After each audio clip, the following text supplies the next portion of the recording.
Recently, Nintendo added an update to Mario Kart World that lets players customize which items show up in-game. It's pretty neat, albeit a bit annoying that it took them months to add basic item options to their new console's launch title. Mario Kart 8 didn't have it much better, only receiving the same update 10 years after its launch. But this got me thinking, are these updates truly the updates we deserve? What does withholding basic customization options actually mean to Nintendo? Why in all their games are we only seeing slithers of mechanical freedom? And that's when I looked back at the last decade or so of Nintendo games and found something fascinating. Nintendo actually loves customization, but not in the right way. Modern Nintendo games have a ton of bonus features and side modes that let players create to their heart's content. Whether it's sculpting in DK Artist, building stages in Smash Ultimate, or the plethora of games that use the name tag system, customizable templates or licenses that serve as a player's identity in games like Splatoon 3, Animal Crossing, or Switch Sports. A dozen Mario Wonder characters with dozens more collectible standees, smash tags, Miis, and I could list plenty more examples, but I'll keep some until later in the video when they're relevant. What every one of these modes have in common is that not a single one affects the gameplay of a game. And that's fine. These personalized creative modes add a lot of character to games that can spawn their own communities in themselves. The problem I find is that Nintendo uses aesthetic customization as a replacement for tangible mechanical customization in their games. And I don't mean the controls or toggleable conveniences, I mean freedom, the unspoken choice to let players off the chain and play in the playgrounds Nintendo have created. The trust that the developers have for their games to still be enjoyed in ways that they could never have imagined. The dynamism that makes the player feel connected to all of the game's systems. So in this video, I'm going to explore what I think Nintendo is getting wrong about customization in their games. And hopefully I'll convince you that unshielding small parts of their code for standard toggle buttons is only the tip of the iceberg when it comes to true customization in games. But first, we need to go on a little history lesson to see where this all started. To trace this trend back, we have to go all the way back to the original Mario games. What helped early Nintendo games stand out were their iconic and tight level design, encouraging players to replay their games more than an endless arcade game where the only incentive to keep going was to get a new high score. Nintendo loved putting small changes in their early games as a reward for those who went the distance. Mario 1's post-game reward was reskinning all Goombas with Buzzy Beetles. Super Mario World reskinned enemies and textures with this weird face thing. And Mario 64 gave you an enhanced triple jump. Now, while there are some minor mechanical changes, for the most part, these post-game unlocks are simply visual rewards. And this makes sense. Hardware limitations meant every bit of cartridge memory was important, so creating new levels or new mechanics would have been an inefficient use of memory and resources for something only a fraction of the player base would actually see. It's honestly a miracle Nintendo even decided to add these little touches to their games to begin with. But let's be real here, nobody's going to replay all of these games as a result of just these visual changes. At best, they're a fun gimmick to mess around with, or simply just a badge of honor to show off your skills. You can give the player as many rewards or small upgrades as you want, but inciting them to replay a game in a whole new way requires fundamentally changing how the game is played, which isn't something games companies had the resources to do back in the day. Fortunately, these games have the capacity to incite replays sheerly on their own design merits. There's a reason Nintendo games are some of the most popular games to speedrun, and why so many of us steer towards retro games, even ones we have no nostalgia for. They're just simply fun. However, as games have gotten better, expectations rise, and simply having a solid gameplay loop isn't enough to keep up with modern standards. This is where we see Nintendo's mindset change, or actually not change at all. This old standard of aesthetic changes as 100% rewards still persisted well into the 2000s and 2010s for Nintendo. Take Mario Galaxy, which rewards collecting all 120 stars with a new quest, to complete the same identical game with Luigi, who has slightly slippier physics and a bigger jump, or its sequel, where all galaxies now have additional hidden green stars throughout. And honestly, I can't really complain about that. Both Galaxy games have all their effort put into their main gameplay. Small bites that provide a minutely different experience are all you really need for a post-game. But now we start to see a pattern, a precedent that Nintendo sets for their games post-games and has received no pushback for. And naturally, this philosophy has slowly become more and more scattered, bleeding into the design of the actual games themselves. As Nintendo's brand loyalty increased, so did their reliance on these old tropes. Tropes that worked when games were still in their infancy. But now that Nintendo had more technical power and brand recognition, they're trying to get away with outright replacing personalized mechanical qualities of their games with customizable aesthetic window dressing. And to understand exactly what I mean by this, we need to talk about Mario Odyssey. Mario Odyssey acts as the pivotal game in Nintendo's modern approach to customization. Control-wise, it's incredible to play. There's so many movement opportunities to string together that make all the platforming challenges incredibly dynamic and personalized to the player. Mario has an incredibly simple set of moves at his core, but the way they interact with each other and can be tweaked simply by tilting the joystick in a certain direction makes for a super deep moveset. This may not seem relevant, but in actuality, this is what true mechanical customization feels like. It's the unspoken rules that allow players to play in their own ways, learning to adapt to their own styles and not being railroaded by the controls, nor the stage design itself. That's why it's so fun to just traverse the kingdoms in the game. Everything feels achievable once you find your own groove in the controls. There's no platforming obstacle that appears foreboding or belittles you, since they're all designed in a way that lets players approach them in completely different ways, depending on their playstyle and confidence with Cappy. Odyssey really felt like Nintendo had peaked in terms of their character movement and open level design. And I say that because no other Nintendo game since it has felt nearly as polished in this aspect. And that's because of the other half of Mario Odyssey's design legacy, the ship souvenirs and the costumes. Odyssey was the first game in the series to have a true customization shop. Despite appearing optional, a surprising amount of the game centers specifically around the outfits and souvenirs you could buy from the shops. Achievement moons from Toadette involve collecting certain numbers of these items. Most kingdoms have a specific moon tied to being in a certain outfit. Both yellow and purple coins, the two currencies of the game, are almost exclusively used to buy outfits from the shop. The live system has been replaced completely. Now once you die, you simply lose 10 coins. What happens when you get to 0? Nothing. Money is your life, and money purchases exclusively aesthetic items. And if you're saying it's still completely optional and you can beat the game without any customization whatsoever, then you'd be wrong. Because every time I watch a speedrun of this game, I'm always reminded of one thing. After you beat Cascade Kingdom and set sail for the next one, Cappy implies that you are the captain of the ship, and transforms your usual red Mario cap into a captain's hat, something that is unchangeable lest you manually switch it back at a changing room.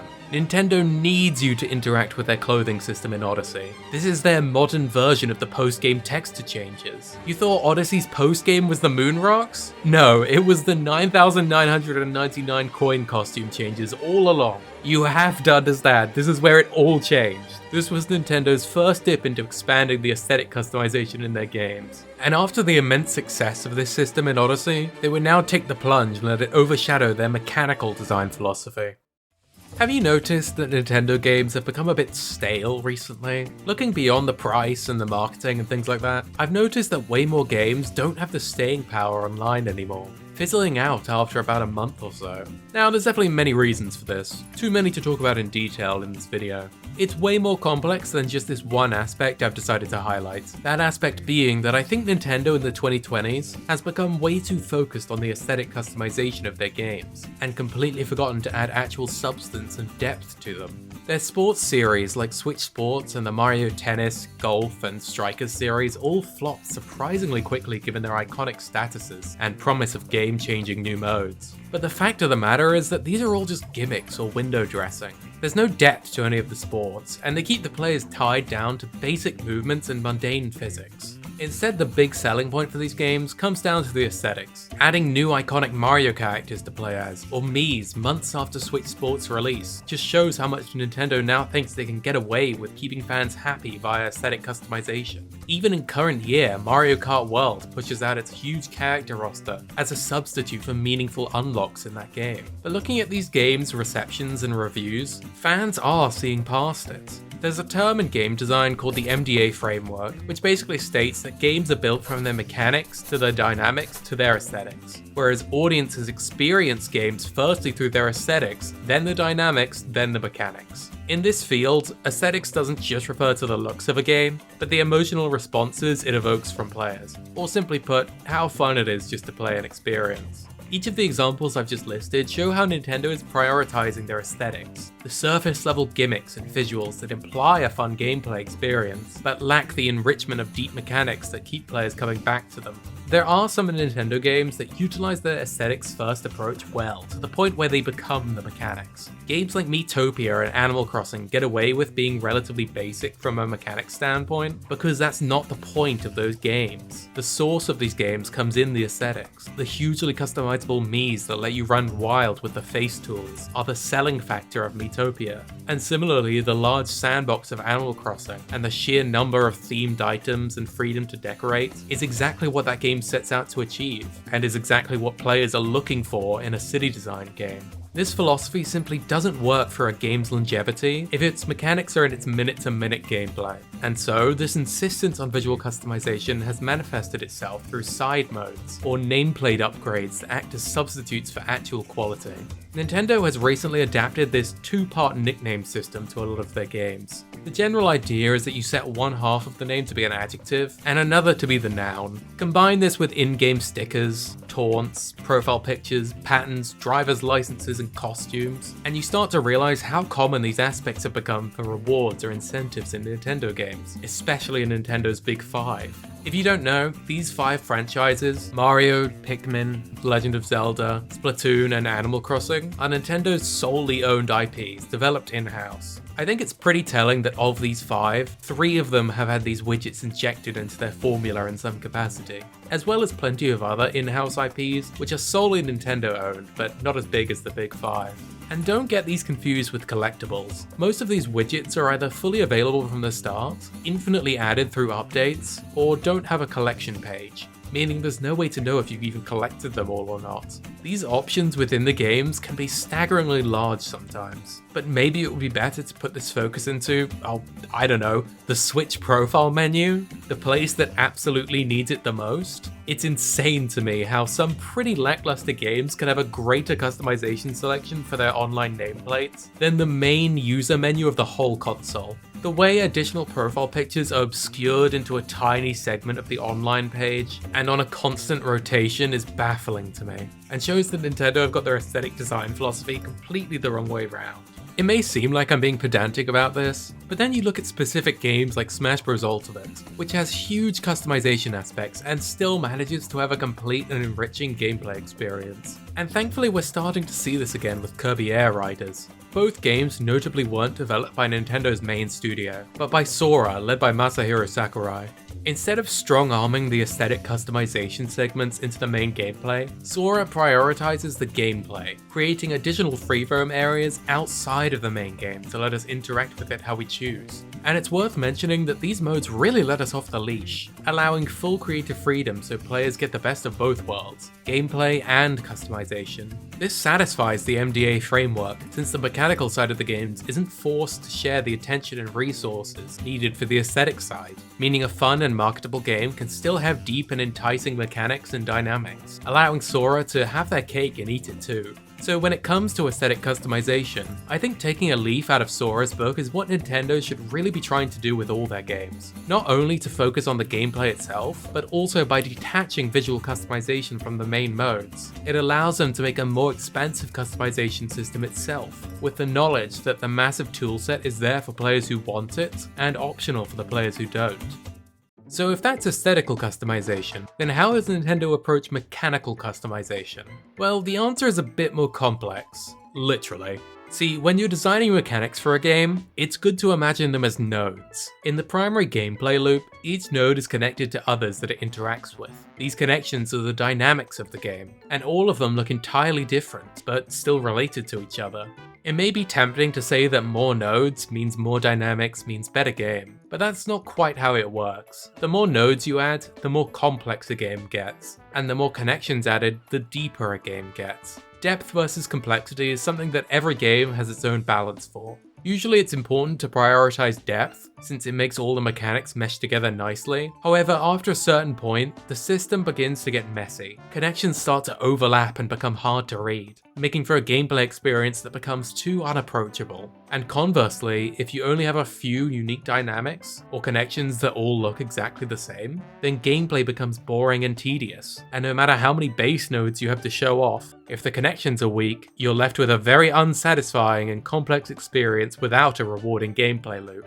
The way modern Nintendo games fit into this mold is exactly that latter point. There's little substance or good flow to the gameplay. Nintendo have literally cut out the middleman from the MDA framework to focus on the nodes. The big marketable moments or railroaded sightseeing tours that these games take you on. You, the player, are rarely in control of how you interact with modern Nintendo games, most of the time having only one way to play them, forcing mechanics without any wiggle room for experimentation and not letting players arrive at their own personal solutions. Now, before going on, it's important to say that not all Nintendo games are exactly like how I've been describing, and it is worth pointing out examples of them doing it right. The recent Zelda games have made it abundantly clear how rewarding their exploration systems are, and giving players full creative freedom over how they tackle an obstacle makes every playthrough feel personalized. Similarly, Mario Maker is proof that true customization is making something greater than the sum of its parts. It's not a toggle switch that lets you set difficulty, it's so many unique and well thought out interactions that make the dynamics of Mario Maker almost infinite.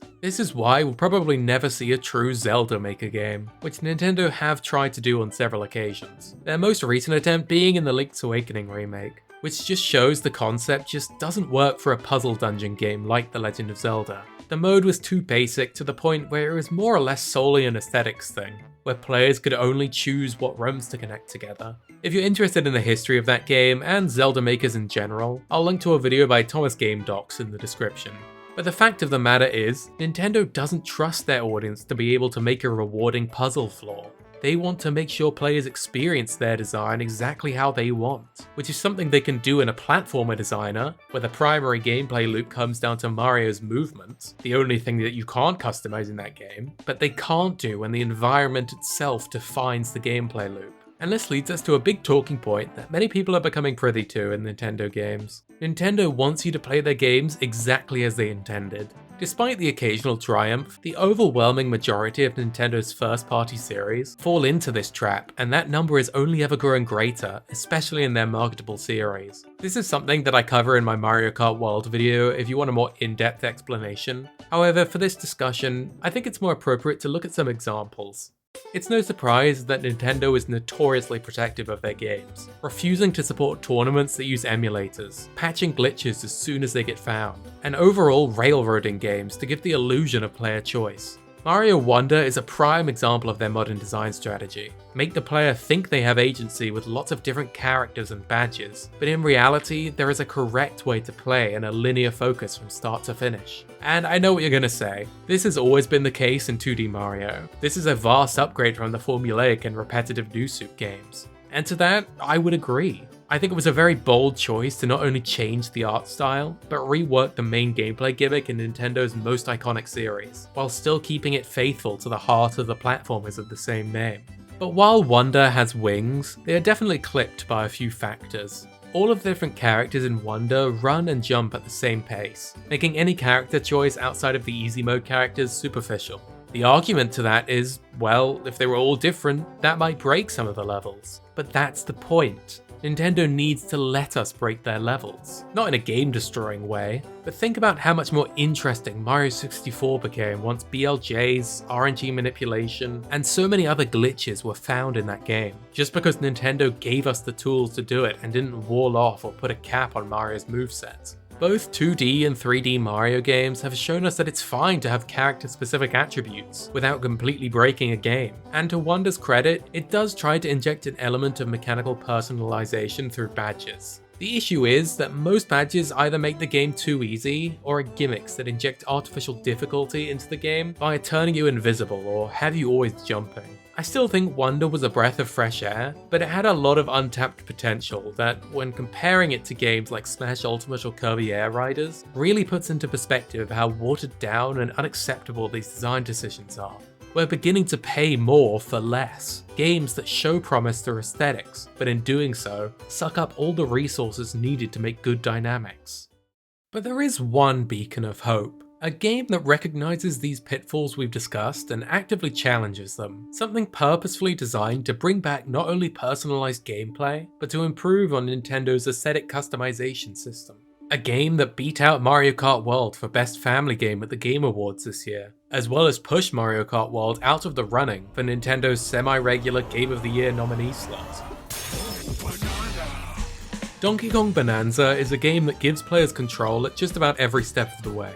The game shares the insane movement capabilities of Mario Odyssey, actually gives a small incentive to purchase outfits, and most importantly, isn't afraid to tell the player yes. Want to climb up to meaningless corners to destroy terrain that could potentially clip you out of bounds? Yes. Want to try and push ostrich transformations and mid-air movement tech to get over an impossible gap only there for visuals? Sure, no hidden walls or death barriers are going to stop you.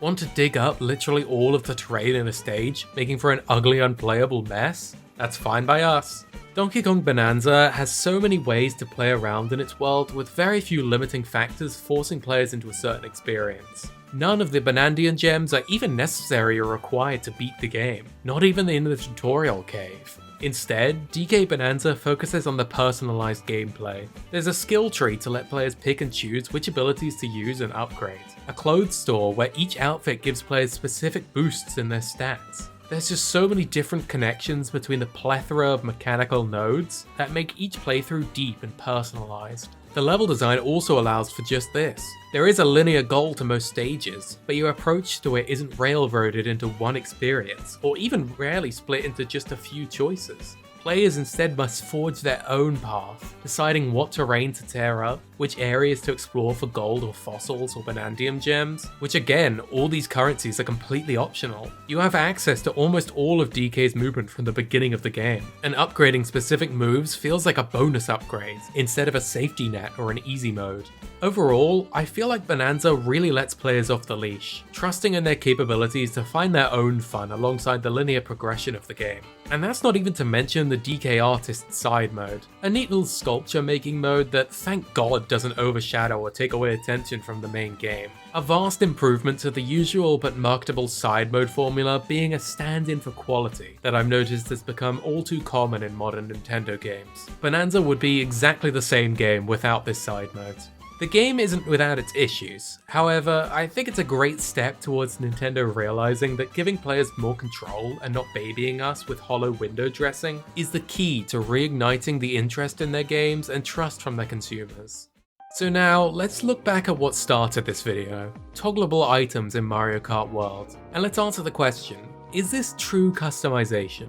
Well, in my opinion, Giving players the options to turn off and on items really only works for two play styles. The first is that it's simply convenient for players who dislike the blue shell or other annoying items. And the other reason you would mess around with it is for chaos, a fun what if to push the game to its unplayable limits. I don't think it's too controversial to say that chaos and convenience are the limits this option setting gives players. And that's because it's just that, a setting. You know, the thing most games have default. If this setting was available at launch, I think it would have largely been brushed aside as a simple carryover from 8 Deluxe, but the fact it even caused a stir when released months later just shows how desperate players are for Nintendo to add more dynamism to Mario Kart World. This is the bare minimum to expect from an $80 game in terms of true customization, and it really starts with these options. The mechanics and parkour system in Mario Kart World are great building blocks, but there's little focus on connecting them to the track design or the items you can use. Nintendo has essentially given us the on-off code for their items and said, this is the best we got, you do it yourself, without actually adding anything new or giving players the ability to truly personalize their playstyle. Donkey Kong Bonanza being cheaper than Mario Kart World and, in my opinion, much more dynamic, bigger, and having a more enriching gameplay experience than it, truly shows how Nintendo have got their priorities all wrong by pouring even more resources into their marketable window dressing.